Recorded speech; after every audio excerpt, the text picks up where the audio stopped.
Alhamdulillah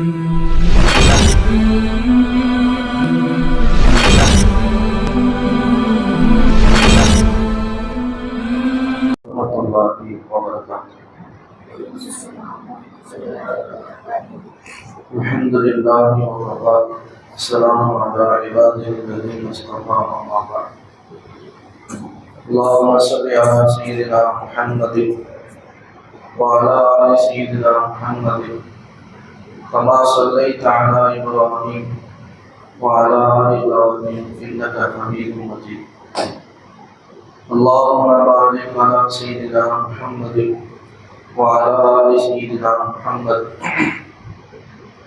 كما باركت على إبراهيم وعلى آل إبراهيم إنك حميد مجيد. அல்லாஹ்வுடைய பேரருளால் சென்ற வாரம் குர்ஆனுடைய இறங்குதலை பற்றி பார்த்தோம். அல்லாஹ் தஆலா இரண்டு விதமாக இந்த குர்ஆனை இருக்கிறார். ஒன்று ஒரே சரியாக, இரண்டாவது கொஞ்சம் கொஞ்சமாக. நபியினுடைய இந்த 23 ஆண்டுகளில் அல்லாஹ் சிறிது சிறிதாக இந்த குர்ஆனை இறக்கினார். முஃபஸ்ஸிரீன்கள் சொல்றாங்க 5 ஆயத்துகளாக 10 ஆயத்துகளாக நபிக்கு இறக்கப்பட்டுச்சு. எந்த அளவுக்குன்னு சொன்னா சூரத்து நிசால வரக்கூடிய தைரு என்ற இந்த வார்த்தை மட்டுமே ஆயத்தாக இறக்கப்பட்டுச்சு. இந்த வார்த்தை மட்டும் இறக்கப்பட்டுச்சு. சில சந்தர்ப்பங்களில் முழு சூறாக்களாக இறக்கப்பட்டுச்சு. சூரத்து அன்ஆம் இது ஏறத்தாழ 1 ஜுஸு அளவுக்கு உண்டான ஒரு சூறா.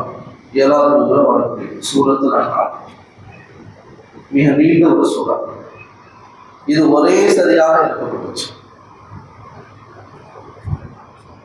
அப்ப அல்லாஹ் தஆலா ஜிப்ரீல் அலைஹிஸ்ஸலாம் மூலமாக இந்த குர்ஆனுடைய ஆயத்துக்களை 5 ஆயத்துக்களாக 10 ஆயத்துக்களாக இருக்கிறது.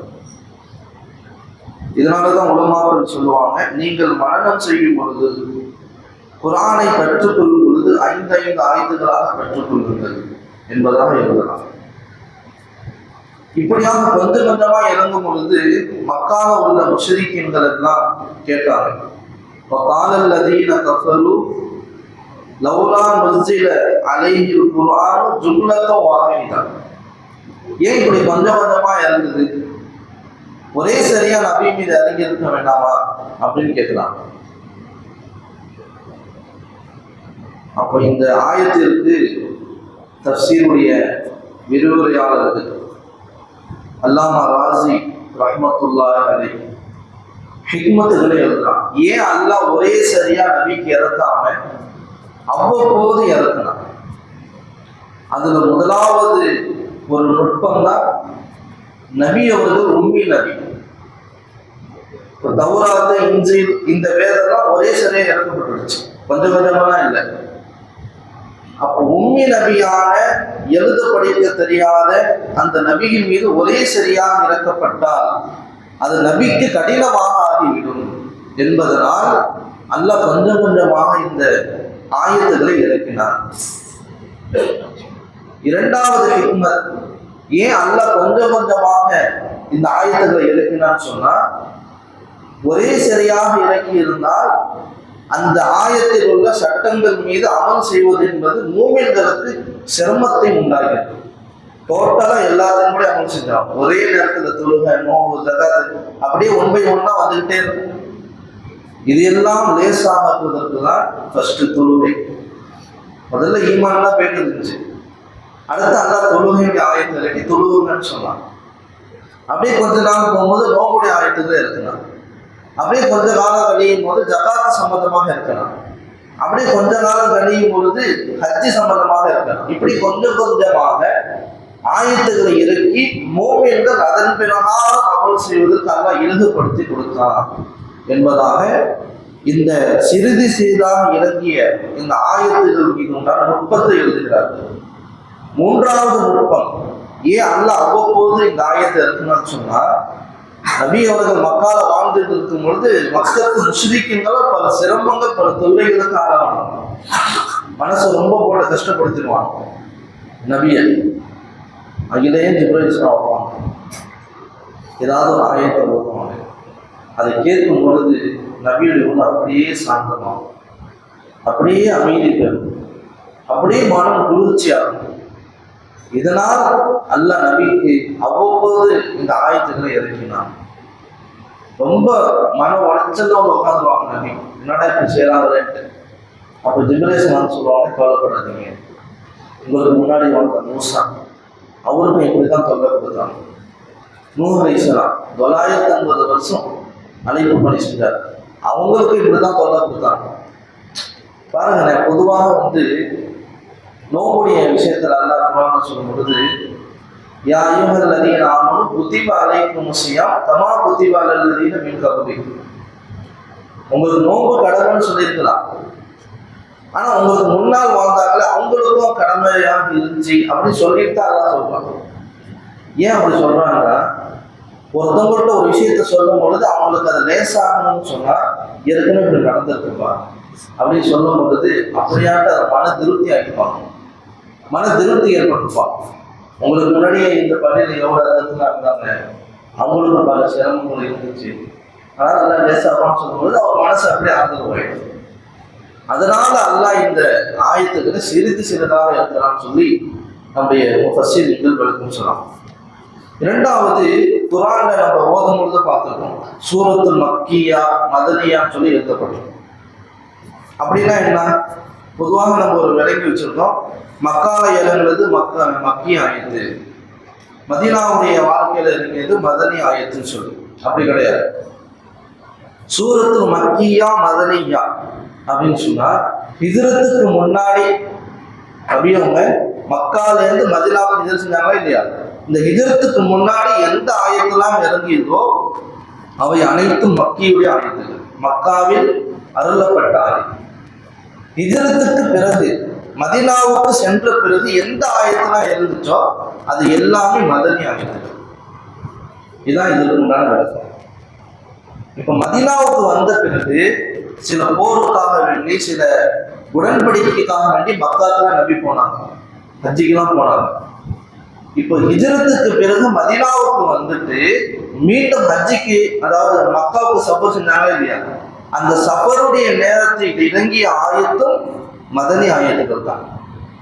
சுருக்கமாக ஹிஜ்ரத்துக்கு முன்னால் இறங்கியவை மக்கா ஆயத், ஹிஜ்ரத்துக்கு பின்னால் இறங்கியவை மதீனா ஆயத் என்பதாக உலமாக்கள் விளக்கம் கொடுக்கிறார். இப்போ பொதுவாக நம்ம எப்படி அறிஞ்சுக்கிறது? அதுல கல்லான்னு சொல்லி குர்ஆன்ல வரும், கல்லா என்ற வார்த்தை. இந்த வார்த்தை 30 ஜுஸுல 15வது ஜுஸுக்கு அடுத்ததுல தான் வரும், அடுத்த 15 16 to 30. இந்த ஆயத்து எல்லாமே கல்லா என்று வரக்கூடிய அந்த சூறாக்கள், அந்த ஆயத்துகள் எல்லாம் மக்காவிலே அருளப்பட்டது. அதே போல சஜிதாவுடைய ஆயத்து, எந்த சூறாவில் சஜிதாவுடைய ஆயத்து வருதோ அது மக்காவில் அருளப்பட்டது. அல்லாஹ் மக்காவில் இறக்கின வசனங்களை எல்லாம் கிதாபு, அதாவது அழைக்கும் பொழுது யா அய்யுஹன்னாஸ் என்பதாக அழைப்பான். மதீனாவுக்கு வந்த பிறகு இறங்கிய ஆயத்துக்களை அல்லாஹ் சொல்லும் பொழுது யா அய்யுஹல்லதீன ஆமனு என்பதாக அழைப்பான். மக்காவில் இறங்கின ஆயத்துக்கள் எல்லாம் முன்னோர்களுடைய வரலாறுகள் இருக்கு.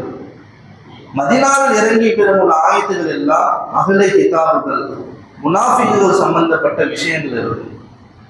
மக்காவில் இறங்கும் பொழுது உள்ள ஆயத்துகள் எல்லாம் சுருக்கமான சில சம்பவங்கள். மதீனாவுக்கு பிறகு வந்த ஆயத்துகள் எல்லாம் நீண்ட நீண்ட சூறாக்களாக, நீண்ட விஷயங்களாக அதை சொல்லுவாங்க. இதுதான் மக்காவுடைய ஆயத்துக்கும் மதீனாவுடைய ஆயத்துக்கும் உள்ள மத்திய உண்டான வித்தியாசம். சில நேரங்கள்ல சில சூறா ஃபுல்லா மதனியாவே இருக்கும். சூரத்து முதஸ்ஸிர் 29வது வரக்கூடிய சூரா முதஸ்ஸிர், இது ஃபுல்லா மதனி சூறா தான். சில சூறாக்கள் இருக்குது, சூரா ஆல இம்ரான், இது ஃபுல்லா மதனி. சூரத்து முதஸ்ஸிர் ஃபுல்லா மக்கி, மக்கால இறங்குறது முதஸ்ஸிர் சூறா. ஆல இம்ரான் சூறா மதீனால இறங்குறது, ஃபுல்லா மதீனா சூறா தான். சில சந்தர்ப்பங்கள்ல இடையில சில ஆயத்துகள் மக்காவுடைய இறங்கின அந்த ஆயத்தையும் சேர்த்துப்பான். ஆக இதுல பல விஷயங்கள் இருக்குது. நம்ம எதுக்கு சொல்ல வரோம்னா, பொதுவாக நம்ம நடைமுறையில் ஒரு வழக்கம் என்னன்னா, யாரு கேட்டாலுமே மக்காவில் இறங்குனது மக்காவுடைய ஆயத்து, மதினாவில் இறங்குனது மதினாவுடைய ஆயத்து அப்படின்னு சொல்லுவாங்க. அதுக்கு அப்படி வருத்தம் இல்லை. ஹிஜ்ரத்துக்கு முன்னால் இறங்குனது மக்காவுடைய ஆயத்து, ஹிஜ்ரத்துக்கு பின்னால் இறங்கியது மதீனாவுடைய ஆயத்து. அல்ஹம்துலில்லாஹ்.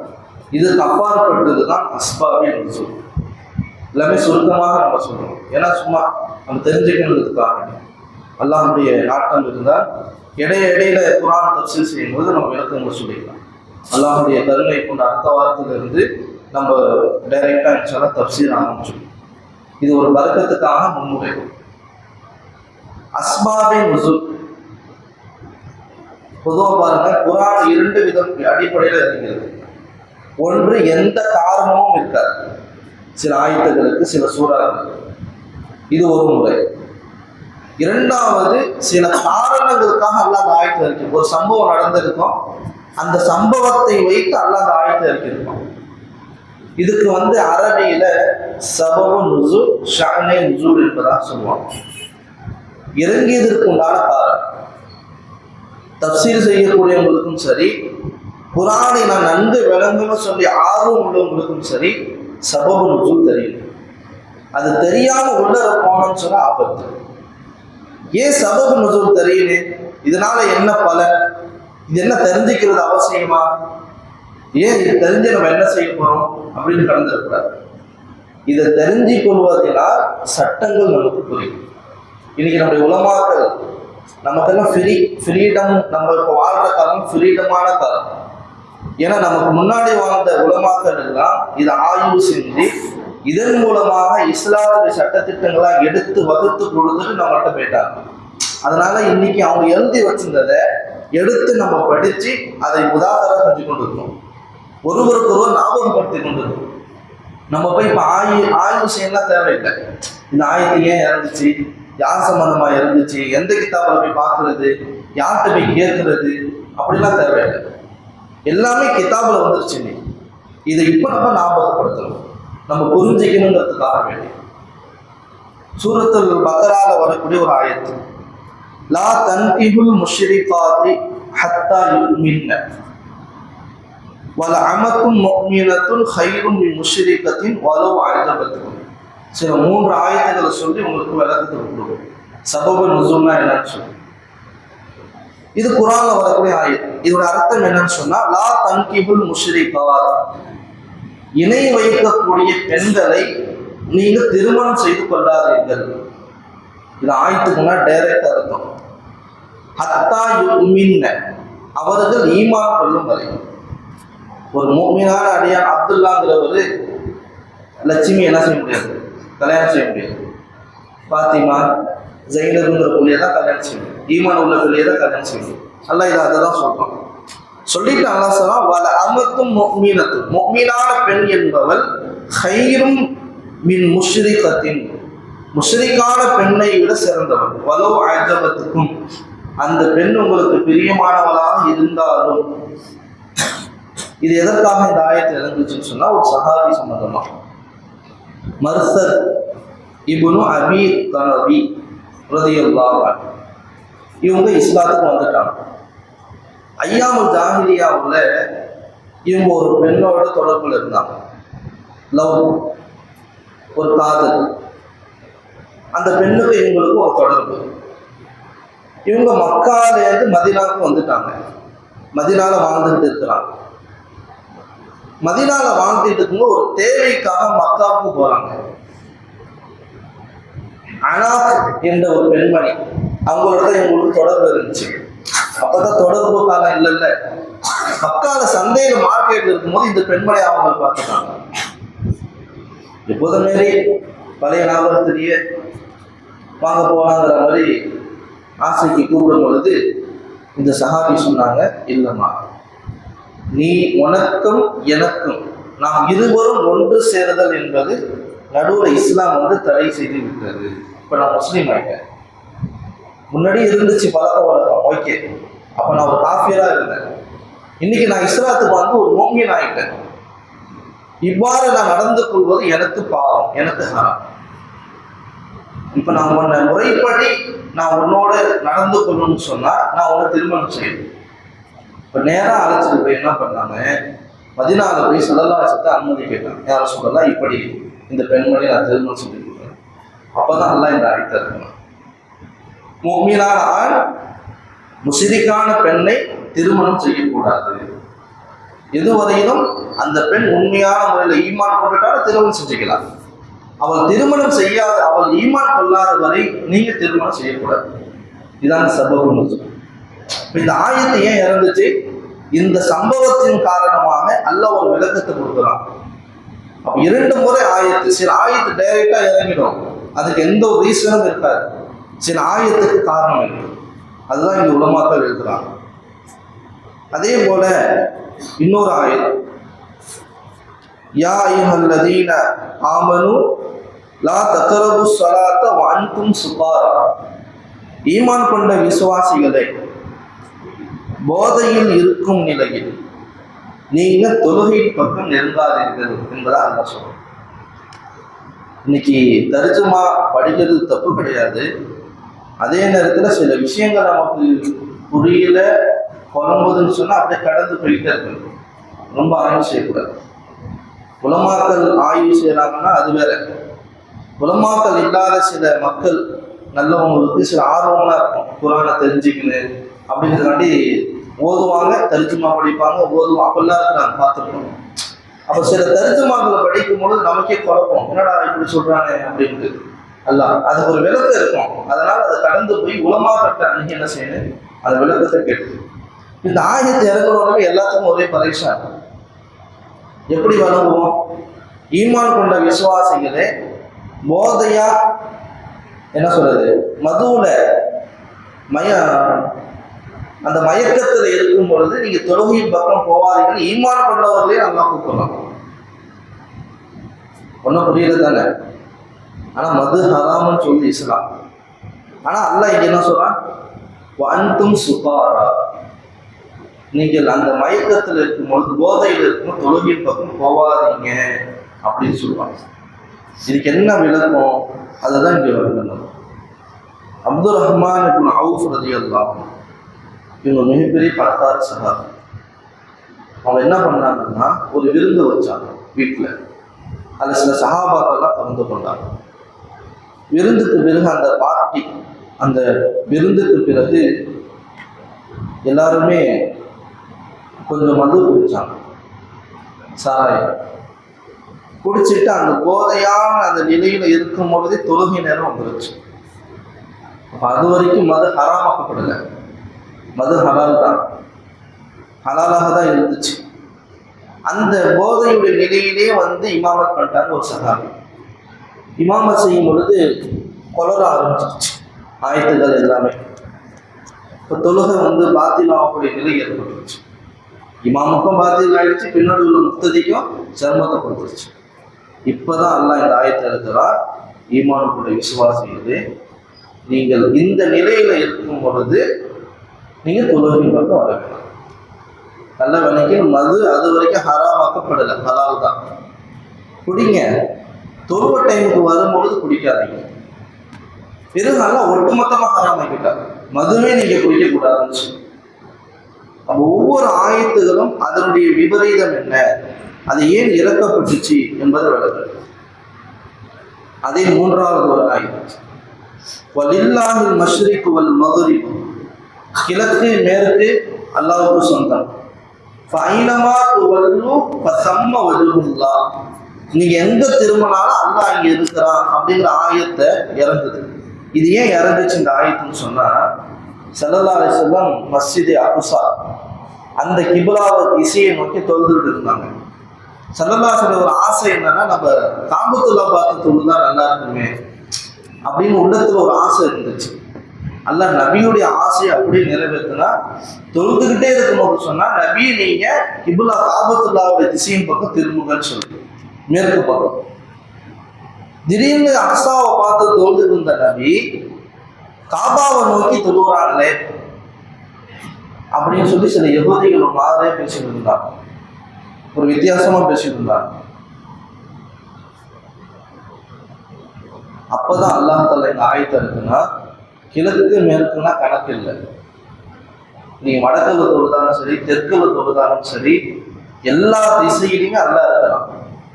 ஆனா மேற்கு பக்கம் பார்த்து தொழ வேண்டும் என்பது அல்லாஹ்வுடைய கட்டளை.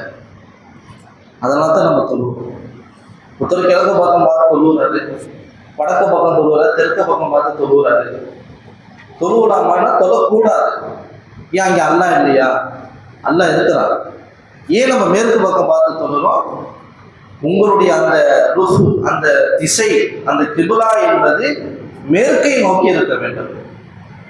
அதனாலதான் அல்லாஹ் தஆலா இந்த ஆயத்தை இறக்கி அந்த யஹூதிகளுக்கு, அந்த சில விளங்காத அந்த அஹ்லே கிதாப் சில பேருக்குலாம் புரிய வச்சார். நீ விளங்காதப்பா, மேற்கு பக்கம் தான் அல்லாஹ் இருக்கான் போல, வடக்கு பக்கம் தான் அல்லாஹ் இருக்கான் போல அப்படின்னு நினைச்சுக்காது. நீ எந்த திசைக்கு போனாலும் அல்லாஹ் இருக்கிறான். ஆனால் மேற்கு பக்கம் பார்த்து சொல்வது அல்லாஹ் எங்களுக்கு கடமையாக்கி இருக்கிறான் என்பதை நபியை நீங்க புரிய வைன்னு சொல்லி அல்லாஹ் தஆலா இந்த ஆயத்தை இருக்கிறான். ஆக கண்ணியத்திற்குரிய மேலான பெரியார்களே, சகோதரர்களே, இதுதான் சபபி நுசூல். ஆக குர்ஆனுடைய ஏராளமான விஷயம் உள்ள போய்கிட்டே இருந்தோம்னு வச்சுக்கோங்களேன். லுத்துஃப், லதாயிஃப் தான் அப்படியே இன்பமா இருந்துகிட்டே இருக்கும். தேனை குடிக்க குடிக்க டேஸ்டா இருக்கிற மாதிரி குர்ஆனுக்குள்ள இறங்க ஆரம்பிச்சுட்டா அது சுவையே தனி சுவை. அன்சாரிங்களாம் இருக்கிறாங்க, தஃப்சீர் எழுதுறாங்க, சொல்லுவாங்க அடிக்கடி உட்காந்தெல்லாம் எழுதிட்டு போயிட்டே இருக்கும். அதான் பரவாயில்ல. இங்கே தஃப்சீர் ஆரம்பிக்கப்பட்ட நோக்கமே எதுக்குன்னு சொன்னா, குர்ஆனுடனான தொடர்பு நமக்கு வந்துடும். குர்ஆனை சரியான முறையில் நம்ம விளங்கி ஓதலாம், அதன் பிரகாரம் அமல் செய்யணும். அப்படிப்பட்ட நல்ல மக்களாக எல்லாம் நம்ம எல்லோரையும் ஆக்கி வைப்பாராக. இன்ஷா அல்லாஹ் அடுத்த வாரத்திலிருந்து சூரத்துல் ஃபாத்திஹாவுடைய அந்த சூறாவை ஆரம்பித்து அதற்குண்டான தஃப்சீர் அப்படியே தொடர்ந்து சென்று கொண்டே இருக்கும்.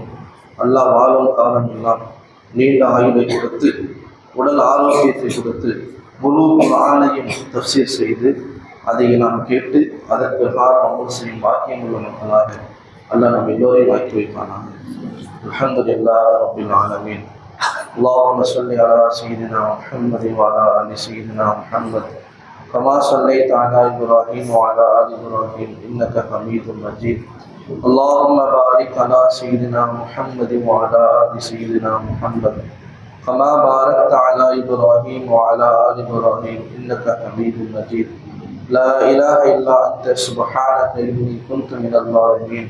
يا أول الأولين، يا آخر الآخرين، يا ذا القوة المتين، يا راحم المساكين، يا أرحم الراحمين. யா அல்லாஹ் எங்களை பொருந்திக் கொள்வாயாக. யா அல்லாஹ் எங்களுடைய பாவங்களை மன்னிப்பாயாக. ரப்பே ரஹ்மானே, உன்னுடைய குர்ஆன் கலாம் ஷரீஃபினுடைய நல்ல பல விஷயங்களை நாங்கள் கேட்பதற்காக இங்கு வந்திருக்கிறோம். யா அல்லாஹ், இந்த வருகையை நீ கபூல் செய்து கொள்வாயாக. இதன் மூலம் எங்கள் உள்ளத்திற்கு நூர் எனும் ஹிதாயத்தை நசீபாக்கிடுவாயாக. எங்களுடைய வாழ்க்கையை மாற்றி அமைப்பாயாக. குர்ஆனுடனான தொடர்பு எங்களுக்கு நசீபாக்குவாயாக. குர்ஆனிலே நீ சொன்ன நல்ல பல விஷயங்களை அறிந்து அதை எங்களுடைய வாழ்க்கையிலே நாங்கள் கொண்டு வர தௌஃபீக் செய்வாயாக. அதன் மூலம் நாங்கள் உன்னுடைய பொருத்தத்தை அடைய நீ தௌஃபீக் செய்வாயாக. யா அல்லாஹ், இந்த குர்ஆனுடைய மஜ்லிஸின் பொருட்டினால் இங்கு யாரெல்லாம் கேட்பதற்கு ஆர்வத்தோடு வந்திருக்கிறார்களோ, வர வேண்டும் என்று இருந்து அவர்களால் வர முடியவில்லையோ, அனைவரையும் கபூல் செய்து கொள்வாயாக. இந்த குர்ஆன் மஜ்லிஸினுடைய பொருட்டினால் யா அல்லாஹ், யாருக்கெல்லாம் தீராத நோய் இருக்கிறதோ அந்த நோயிலிருந்து அவர்களுக்கு நீ ஷிஃபாவை தருவாயாக. குழந்தை பாக்கியம் இல்லாதவர்களுக்கு குழந்தை பாக்கியத்தை நசீபாக்குவாயாக. கடன் உள்ளவர்களுக்கு கடனை நிறைவேற்றி தருவாயாக. பிரச்சனை உள்ளவர்களுக்கு அந்த பிரச்சனையிலிருந்து விடுதலை தருவாயாக. யார் யாருக்கு என்ன தேவைகள் இருக்கிறதோ அதை அறிந்த ரப்பாக நீ இருக்கிறாய். அல்லாஹ், அதை அவர்களுக்கு நீ இலகுவாக நேசாக்கி அதை நிறைவேற்றி தருவாயாக. இந்த குர்ஆனுடைய பரக்கத்தினால் எங்களுடைய வாழ்க்கையினுடைய ரிஸ்கிலே பரக்க செய்வாயாக. இந்த குர்ஆன் தஃப்சீருடைய பரக்கத்தினால் எங்களுடைய ஆயுளில் பரக்க செய்வாயாக. இந்த குர்ஆன் தஃப்சீருடைய பரக்கத்தினால் எங்களுடைய நோய்களுக்கு ஷிஃபாவை தந்து உடல்களுக்கு ஆரோக்கியத்தை நசீபாக்கிடுவாயாக. யா அல்லாஹ் ரப்பே ரஹ்மானே, நீ கொடுத்த மழையினால் யாருக்கெல்லாம் வெள்ளப்பெருளையும் ஏற்பட்டு சிரமத்தில் சிக்கி தவிக்கிறார்களோ அவர்களுக்கு யா அல்லாஹ் விடுதலை கொடுத்து உடல் ஆரோக்கியத்தை கொடுத்து சேதமடைந்த அவர்கள் பொருள்கள் எல்லாம் மீண்டும் அவர்களுக்கு செழிப்பாக்கி நசீபாக்கி தருவாயாக. அவருடைய கஷ்டங்களை சிரமங்களை போக்குவாயாக. யா அல்லாஹ் இந்த திருக்குர்ஆனுடைய பரக்கத்தின் பொருட்டினால் எங்கள் இந்திய மக்களை பாதுகாப்பாயாக. யா அல்லாஹ் நாங்கள் நிம்மதியோடு சந்தோஷத்தோடு ராகத்தோடு உன்னை நின்று வணங்கும் அந்த தௌஃபீக்கை நசீபாக்குவாயாக. எங்கள் ஆட்சியாளர்கள் மூலமாக வரக்கூடிய எல்லாவித கெடுதிகளை விட்டு பாதுகாப்பாயாக. நாங்கள் எங்களுடைய அமல்களை சரி செய்ய நீ தோல்வி செய்வாயாக. யா அல்லாஹ் இந்த துவாவை கொண்டு செய்வாயாக, இந்த துவாவை ஏற்றுக்கொள்வாயாக. யா அல்லாஹ் முழுமையாக இந்த குர்ஆனுடைய தஃசீர்களை நாங்கள் வாசித்து அதை கேட்டு நாங்கள் அமல் செய்யும் பாக்கியத்தை எங்களுக்கு தந்து அருள் புரிவாயாக. ரப்பனா தக்கப்பல் மின்னா இன்னக அன்த ஸமீஉல் அலீம் வதுப் அலைனா யா ரப்பனா இன்னக அன்த தவ்வாபுர் ரஹீம். ஸல்லி வஸல்லிம் அலன் நபியில் உம்மி வ ஆலிஹி வ ஸஹ்பிஹி அஜ்மஈன். வல்ஹம்துலில்லாஹி ரப்பில் ஆலமீன். சுப்ஹானல்லாஹி வ பிஹம்திஹி சுப்ஹானல்லாஹி வ பிஹம்திஹி அஷ்ஹது அன் லா இலாஹா இல்லா அன்த அஸ்தக்ஃபிருக வ அத்தூபு இலைக். சுப்ஹான ரப்பிக ரப்பில் இஸ்ஸத்தி அம்மா யசிஃபூன் ஸலாமுன் அலல் முர்ஸலீன் வல்ஹம்துலில்லாஹி ரப்பில் ஆலமீன். ஸல்லல்லாஹு அலா முஹம்மத் ஸல்லல்லாஹு அலைஹி வஸல்லம் ஸல்லல்லாஹு அலா முஹம்மத் ஸல்லல்லாஹு அலைஹி வஸல்லம் ஸல்லல்லாஹு அலா முஹம்மத் யா ரப்பி.